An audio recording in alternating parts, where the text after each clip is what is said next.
Welcome back to the news today. Iranian protesters stormed a Saudi embassy in Tehran early this morning, setting fires to the building before being ejected by police. It comes as Iran's leader predicted divine revenge for Saudi Arabia's execution of a prominent Shiite cleric. Eli Ochenberg, diplomatic correspondent for the news today, has the details.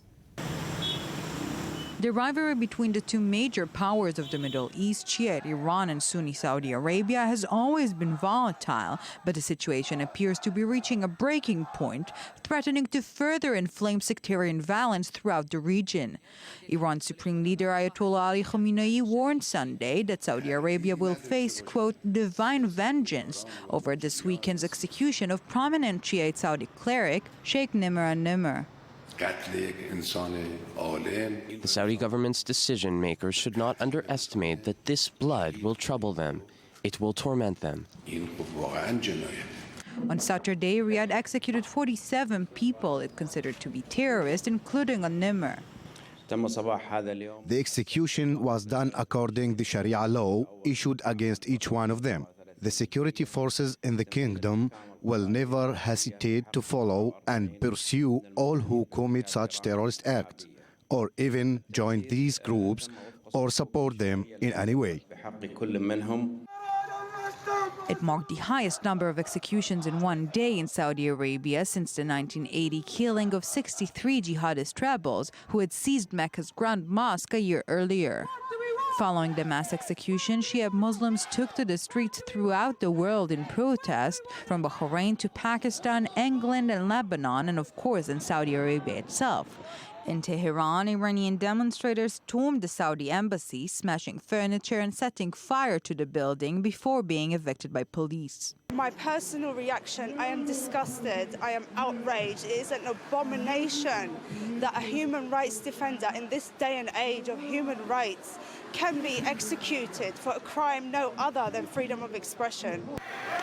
Given the regional turmoil, the reigning Al Saud family in Riyadh has grown increasingly concerned that a minority uprising will hit the kingdom, hence Saturday's executions. Al-Nimr was probably the most vocal critique of the ruling dynasty among Saudi Arabia's Shiite minority, and he was seen as a leader of the younger generation, which has grown frustrated by the years-long failure to achieve equality with Sunnis. Tensions between Iran and Saudi Arabia are likely to intensify, with the ramifications on its proxy wars from Syria to Yemen still unknown. And with me in the studio right now is Mayor Javed Anfar, Iranian politics expert. Good evening. Thank you very much, Lucy. And also head of the Intelligence and Middle East Affairs at the Eisenhower Institute, Avi Melamed. Good evening. Good evening, Lucy. So, gentlemen, first I will ask you, Mayor, the execution happened in Saudi Arabia. He is a Saudi Arabian citizen. How come the Iranians are going against something that happens in Saudi Arabia? Because he was a Shia Ayatollah who lived in Iran for 10 years, and as far as they were concerned, he was calling for better treatment of Shia in Saudi Arabia who are discriminated against. Now, the situation between Shia and Saudi Arabia and Iran is a really chicken and egg situation in a way, because the Saudis were discriminating against their own Shia even before the Islamic Republic. They were discriminating and they were attacking them even before, during the time of the Shah. But the problem also is that as soon as Ayatollah Khomeini came to power in '79, almost immediately started calling for the overthrow of the Al Saud regime, which has got nothing to do with Iran, to call for the regime change in another country. So today, the Saudis basically see Iran behind every call that their own local Shia make for better treatment and equality. So I'm trying to ask myself, why now? Why to execute him now? And what is standing behind the execution? Yemen? Is it standing the killing of one of the Sunni, let's say, officials just a few days ago? What is standing behind this execution? And that's an excellent question, Lucy. That's a very good question. Can we add domestic Saudi politics to that? Sorry, Lucy. Is there any possible that maybe it's a Saudi domestic political issue? In the end of the day, it's much wider, I would say. First of all, last Friday, there was an announcement by one of the most senior person in the Revolutionary Guards, Hussein Salhi. And he basically says, Iran is now expanding and extending its influence all around the Middle East. The other thing that happened was recently the Saudi-Turkish alliance, when they talk about this strategic alliance, and the first thing they are pointing at is, of course, the attempt of Iran to expand its influence. Nothing happened without a context. What happened today, by the way, this guy, Nimr, has been arrested since 2004, 6, 8. He was condemned to death in 2014. He was executed today. So things are happening in some kind of like a timing, and you very right ask, what's the right context? What's the wide context? It is the wide context. By the way, an interesting story. It has all to be done and viewed in the context of this wide-spreading, intensifying Saudi-Iranian struggle power in different parts of the Middle East. One of the interesting manifestations for that is not only the execution, but also the reactions in the Shiite and Iranian axis in different parts of the Middle East. Hezbollah, the Houthis, the Iranians, the Shiites, all of them are furiously condemning the execution, which basically, in a way, the Saudis send a message to the Iranians saying, like, we still have many cards to play with, be aware of that. By the way, some interesting story. A couple of months ago, it was kind of like under the radar, but it's an interesting story. The Lebanese government, believe it or not, turned into the Saudis a guy that used to be the head of the Hezbollah in Saudi Arabia that was wanted by the Saudis and the Americans for many years for his involvement in the terror attacks in the 90s in the Dhahran towers in Saudi Arabia. And it went under the radar. The Hezbollah did nothing about it. The Iranians did nothing about it. It's the same Hezbollah, by the way, one of the most strongest proxies of the Iranians in the Middle East, that basically up until today refuses to turn into the United Nations formal investigation court that was established to investigate the murder of Rafiq al-Hariri. Hezbollah refuses to turn in the person, 4 or 5 people from the Hezbollah that are being linked to this assassination. Basically, this story that happened a couple of months ago with this guy that was turned into the Saudis is an interesting manifestation of this very delicate power struggle. It's all about this power struggle. They are sending messages one to the other. Sometimes the messages, like today, are not so delicate.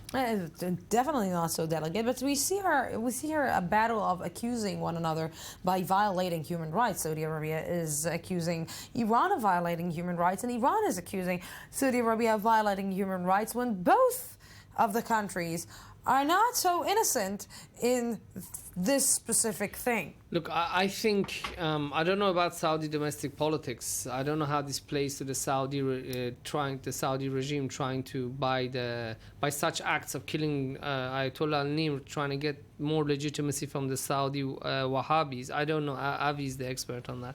But in Iran, the hard line is to use the Saudi issue also in order to, because, you know, for a while they lost America as an enemy. All of a sudden, the great Satan actually came and signed a deal with them.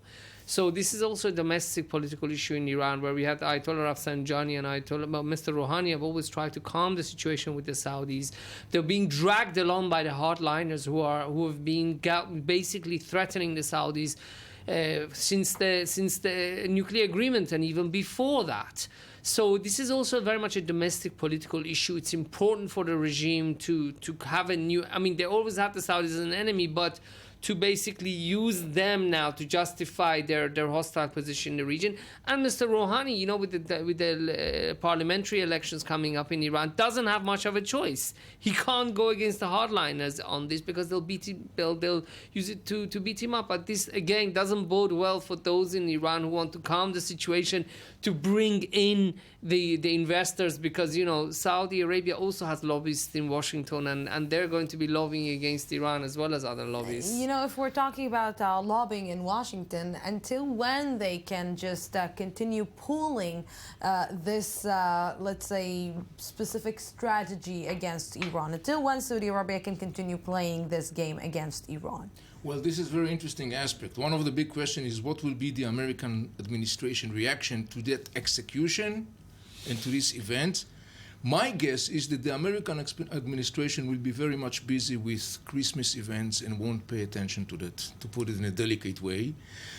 There is recently an attempt of the American administration and the Saudis to try and to bridge over the gaps that are very clear, has been widened, following or mostly against the background of the expanding Iranian influence in the Middle East and the Iranian nuclear agreement.